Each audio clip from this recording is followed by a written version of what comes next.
आपने मेरे कई प्रश्नों के उत्तर दिए।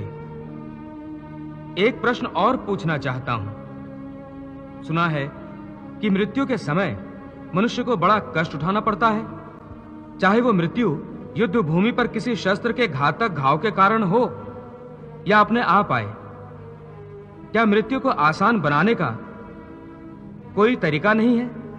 हे अर्जुन, प्रश्न मृत्यु को आसान बनाने का नहीं है, बल्कि जीवन मृत्यु के चक्र से निकलकर मोक्ष प्राप्त करने का है। यदि मनुष्य मृत्यु के समय यह विधि अपनाए जो मैं तुम्हें बता रहा हूं, तो उसे तुरंत मोक्ष प्राप्त होगा और वो सीधा मेरे धाम को पहुंचेगा। वो गोपनीय विधि क्या है माधव?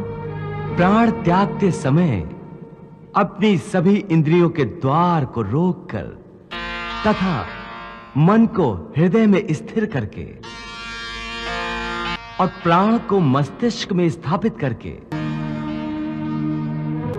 परमात्मा का स्मरण करते हुए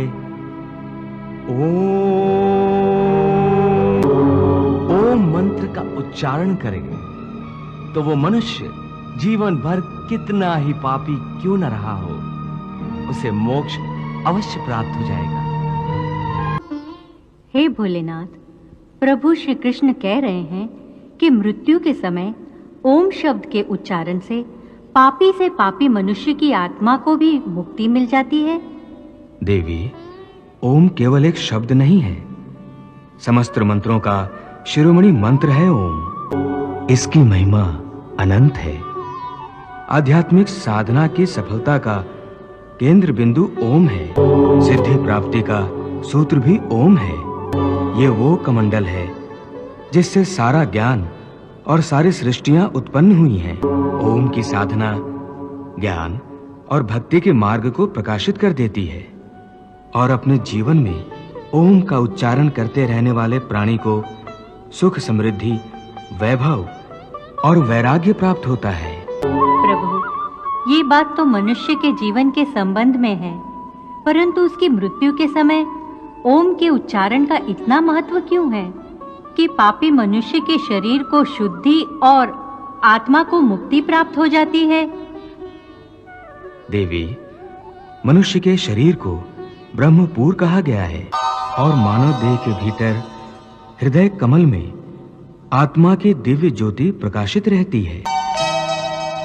मृत्यु के समय जब मनुष्य ओम ओम ओम का मंद मंद उच्चारण एक लय के साथ करता है, तो आत्मा और परमात्मा दोनों ही महासुख और महा आनंद के साथ नाच उठते हैं और दोनों एक दूसरे से मिलन के लिए ऐसे व्याकुल हो जाते हैं जैसे युगों युगों से बिछड़े हुए दो प्रेमी सारी सीमाएं तोड़कर एक दूसरे में समा जाने को एक दूसरे की ओर बढ़ते हैं। वाह प्रभु वाह, आपने परमात्मा से आत्मा के मिलन की इतनी सुंदर, इतनी मोहक व्याख्या की है।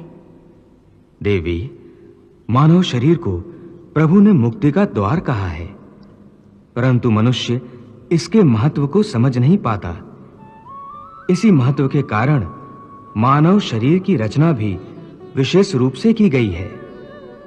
मनुष्य का देह एक छोटा सा ब्रह्मांड है। ब्रह्मरंध्र ब्रह्मलोक का प्रतीक है। मानव शरीर में तीनों लोग कैसे समा गए हैं प्रभु? मनुष्य के शरीर में पैरों से नाभि तक भूलोक है, नाभि से कंठ तक अंतरिक्ष तथा कंठ से कपाल तक स्वर्गलोक है और कपाल में महा, जन, तपः और सत्यलोक है। योगी जन मानव शरीर की इस बनावट को भली भांति समझते हैं, इसलिए वो देह त्यागने के समय प्राण को पहले ऊपर की ओर उठाकर कंठ में अर्थात अंतरिक्ष में ले आते हैं। कंठ के विशुद्ध चक्र से आज्ञा चक्र में ले जाते हैं और यहां से कपाल में सहस्रार में स्थापित करके ब्रह्मरंध्र के द्वारा ही अपने प्राण शरीर से निकाल देते हैं।